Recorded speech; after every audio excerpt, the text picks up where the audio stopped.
Module 5 will discuss joint details for designing rigid pavements. Joints are placed in the concrete pavements to control the cracking. It allows the expansion and contraction of the pavement and relieves the stresses caused by environmental changes such as temperature, moisture, and friction. Joints are placed at the general area that is known to crack. There are several types of joints. Transverse joints, they are also referred to as contraction joints, longitudinal joints, expansion joints, and construction joints. Before we look in more detail on the type of joints, let me explain what load transfer means. This is a term used to describe the transfer or distribution of the loads across the discontinuities. Those are such as longitudinal or transverse joints.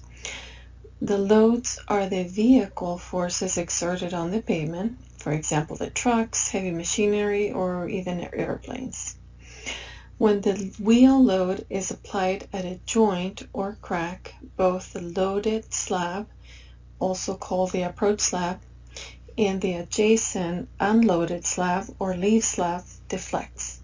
So the amount of the unloaded slab deflect is directly related to the joint performance.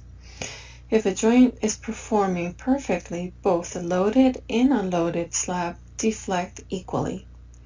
So the dowel bars increase that load transfer efficiency without restricting that horizontal slab movement. By providing a mechanical connection between the slabs, it allows for a more even and equitable load transfer from the approach slab to the leaf slab. And this results in lower joint deflection and reduced slab stresses.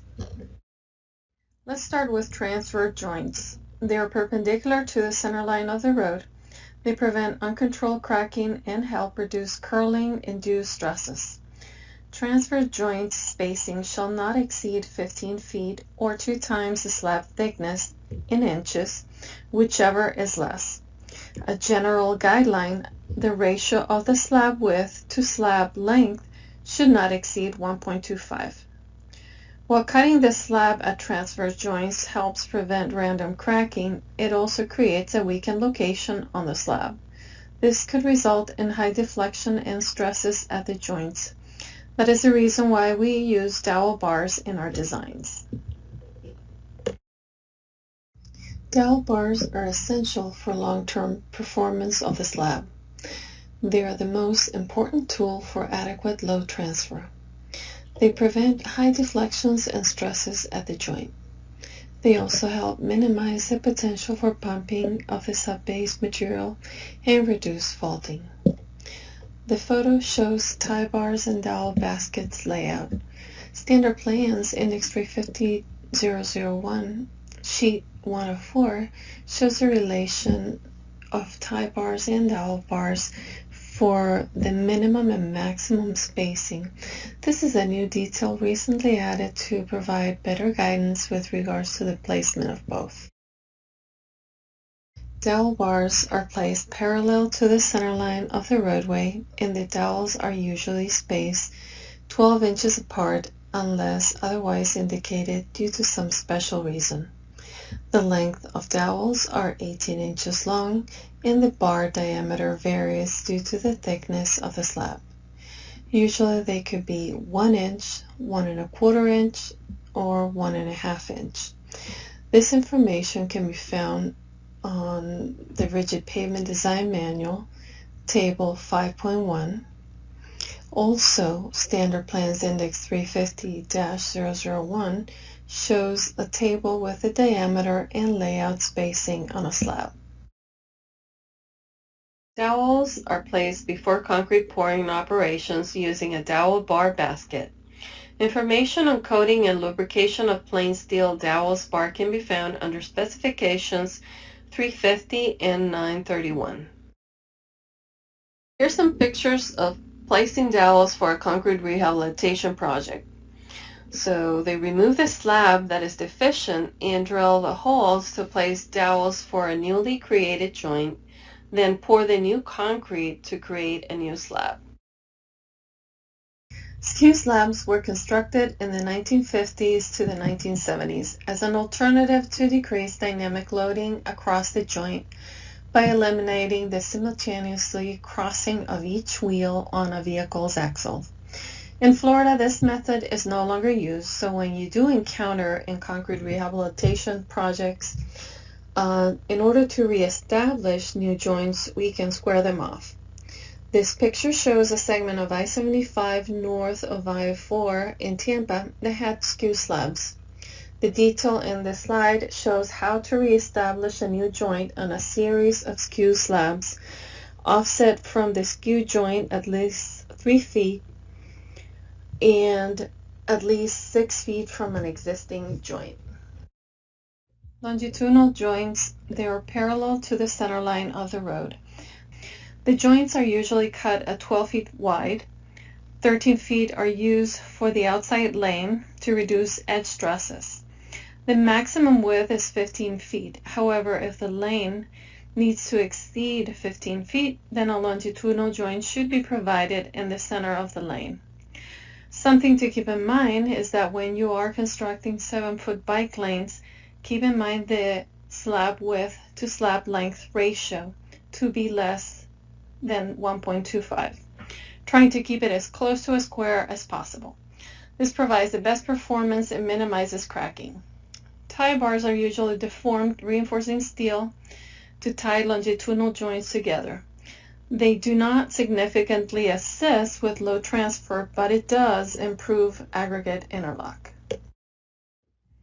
Here's an example of a ramp that exceeds 15 feet, and as you can see, a longitudinal crack formed exactly where the joint was needed. When the concrete rehabilitation was done, a joint was placed in the middle where the slabs were replaced. The minimum slab width on a single lane ramp would be 16 feet. That means the 15 feet plus the 1 foot to help minimize the edge stresses. So a 16-foot wide ramp lane would need a joint in the center of the lanes. Here's an example of a typical section for a ramp that exceeds 15 feet and a longitudinal joint is shown. Standard Plans Index 350-001, Sheet 4, shows the joint layout at entrance and exit ramp terminals. The outside lane is designed to be 13 feet wide and striped at 12 feet to help reduce edge stresses caused primarily by truck traffic, off-tracking, and deteriorating the outside joint. Tie bars are usually number 4 bars at 25 inches in length at 24-inch spacing, and number 5 bars are 30 inches in length at 36-inch spacing. This was a recent change and it's reflected in the Standard Plans Index 350-001 and Standard Specifications 931.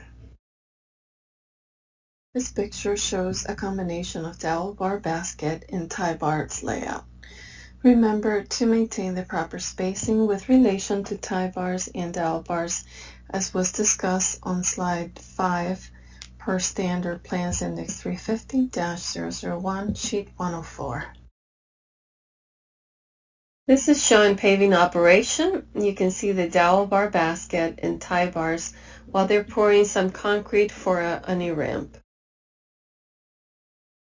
This slide shows the finishing and curing of the pavement for the new ramp.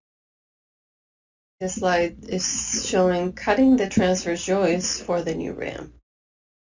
Expansion joints are provided to accommodate large expansion of concrete pavement due to infiltration of incompressible material into the joints and during periods of extreme weather temperature change. They are also provided where there is an abrupt change in geometry, such as street intersections, a T-intersection, bridge, ramps, terminals. Please refer to Standard Plans Index 350-001 as shown here on this slide. They are also provided next to immovable structures, example parking areas, toll plazas, buildings, bridge approach slabs.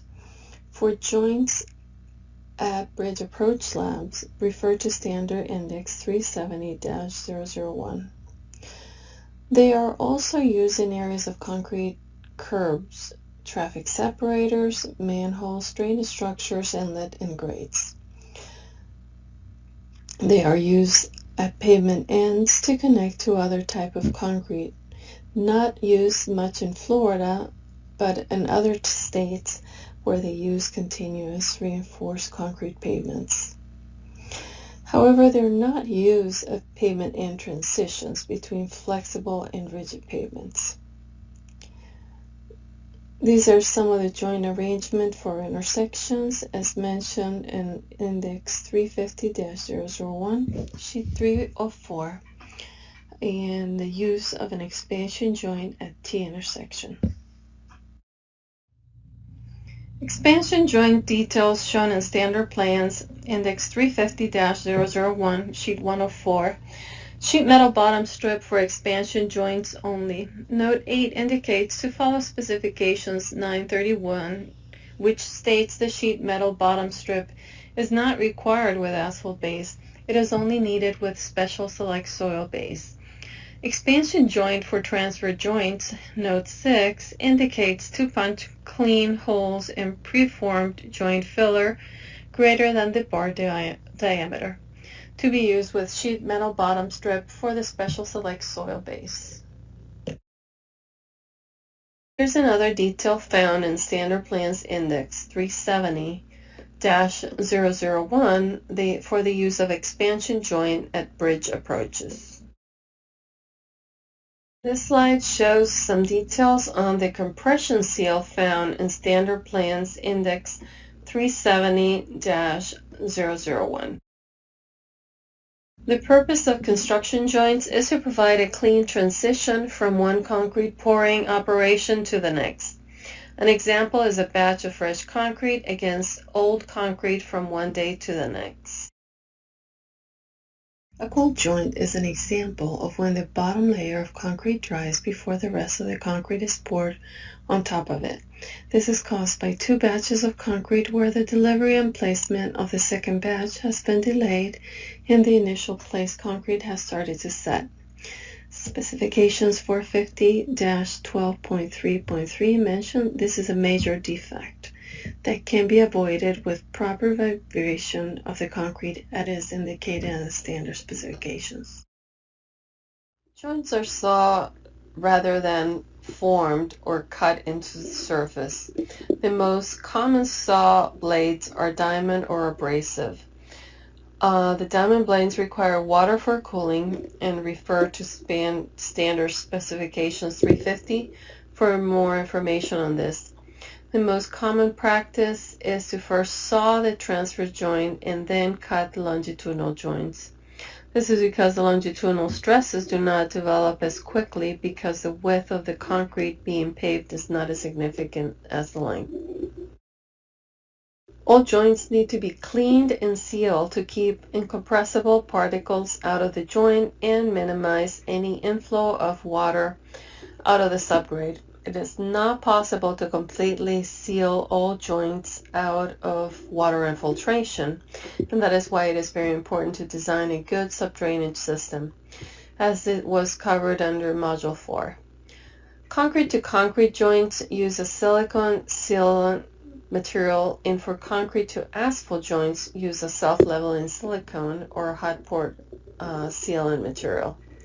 This is all covered under Standard Plans, Index 350-001, and provides joint dimension details that are in accordance with sealant industry recommendations.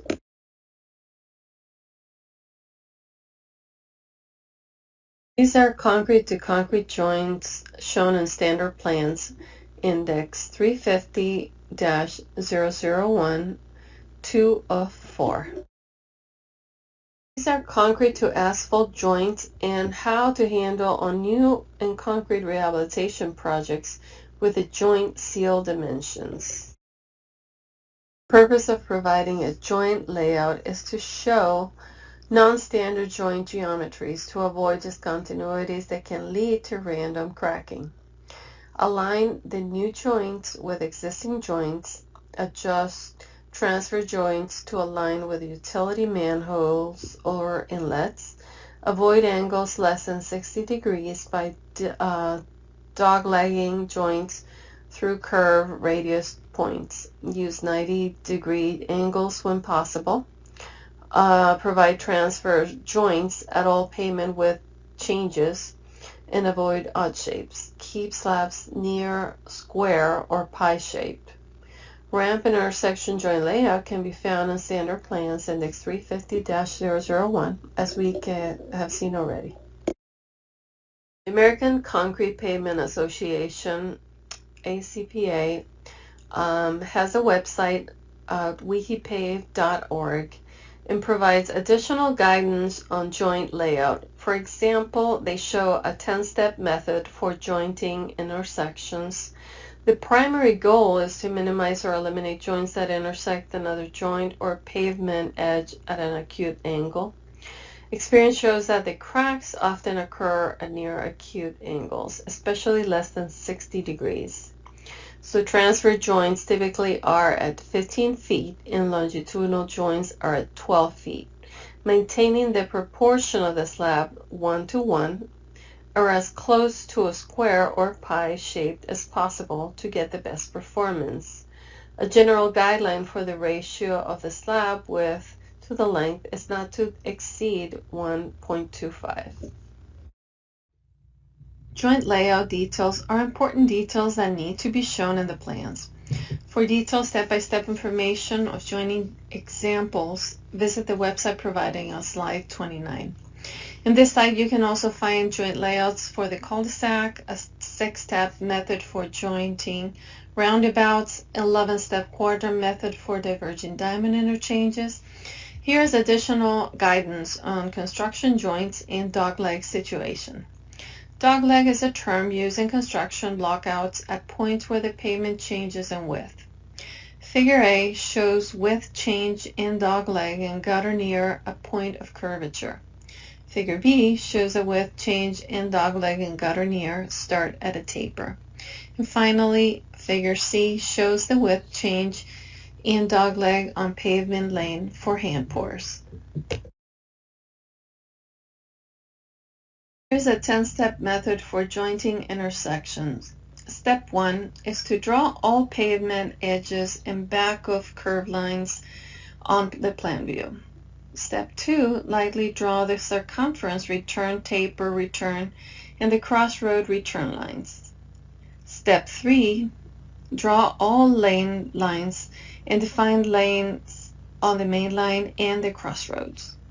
Step 4, here you define the main line lanes for paving and find all locations where the main line lanes intersect circumference return or taper return lines. At these locations, only extend the main line paving edges past the circumference return or taper return lines. Any blockout for doglegs at these locations are preferable in the gutter. Step 5. Add transfer joints at all locations where the pavement changes width, extending the joints through the curb and gutter. Do not extend joints that intercept at a circumference return or crossroad return line, except at the tangent points. The joint at the tangent point farthest from the main line becomes an isolation joint in the crossroads for T intersections in any asymmetrical intersections. Step 6, add transfer joints between and beyond the joints you defined in Step 5, but do not add joints to the center of the intersection yet. Attempt to keep the distance between the joints less than the maximum desirable length. Usually the maximum length is about 15 feet.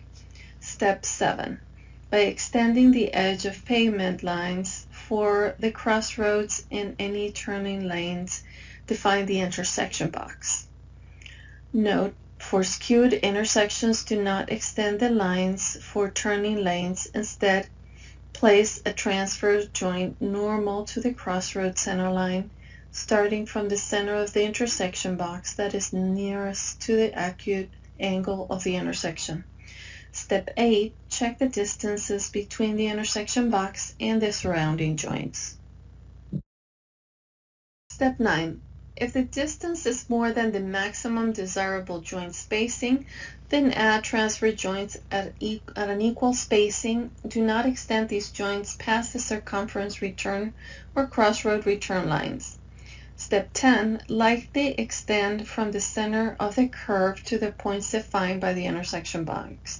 Any intermediate joints surrounding the intersection box at points along any island. Add joints along these radius lines. And finally, make slight adjustments to eliminate doglegs and mainline edges. Here is an example for joint layout on skewed intersection. The radii greater than 36 feet and offset or compound radius curves. It can simplify field construction when the contractor builds the curve area in a single hand pour. That is shown in that shaded area. A longitudinal joint was added near the center of the slabs that exceed the 15 feet wide. It is desirable to begin and end the additional longitudinal joint at a transverse joint, as shown in the diagram. You can provide a small 2-inch hole through the slab at the ends of this longitudinal joint to prevent a sympathy cracking. See the diagram. This is just one method of handling a dead-end joint. Here is an example for joint layout on wide medians and dual left turn lanes. The sketch shows how to skew joints through the intersection to maintain joints along the lane lines for dual left turn lanes, as seen on the detail on the left. The ability to use this method will depend on construction phasing. This is just one option to use for a complex intersection.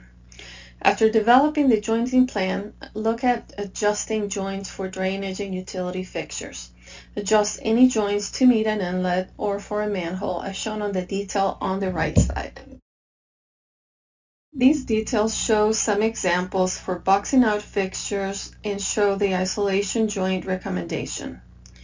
Isolation joint should be at least a ½ inch wide and filled with a compressive material. Box outs should be large enough to provide at least 1 foot clearance between the fixture and the surrounding isolation joint. To finish this module, we also have to address diamond grinding of the concrete pavement. It is performed on the entire pavement travel lane for new and rehabilitation projects. This provides smoothness to the riding surface and helps with sound so the ride is quieter. The appearance of the grinding can be seen on the top picture. The bottom detail shows diamond grinding, the height or depth of the saw cut grooves.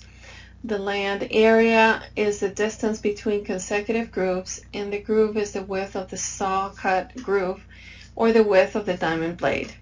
Grinding follows the FDOT standard specifications 352.